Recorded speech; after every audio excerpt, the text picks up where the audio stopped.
حدیث نمبر 44. حدثنا احمد بن منيع قال حدثنا سريج بن النعمان قال حدثنا حماد بن سلمة عن سماك بن حرب قال قيل لجابر بن سمرة السوائي رضي الله عنه أكان في رأس رسول الله صلى الله عليه وآله وسلم شيب. حضرت جابر بن سمرہ رضی اللہ تعالی عنہ سے پوچھا گیا کہ کیا رسول اکرم صلی اللہ علیہ وآلہ وسلم کے سر میں سفید بال تھے؟ قال لم يكن في رأس رسول الله صلى الله عليه وآله وسلم شيب إلا شعرات في مفرق رأسه.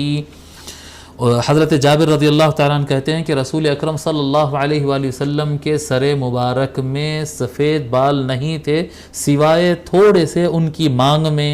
جی یہاں سے جہاں سے سینٹر میں سے مانگ نکالتے تھے نا، فی مفرق رأسی، جہاں سے مانگ نکالتے ہیں وہاں پر تھوڑے سے سفید بال تھے. اذا الدہن وَأَرَاهُنَّ الدُّهْنَ اذا الدہن وَأَرَاهُنَّ الدُّهْنُ،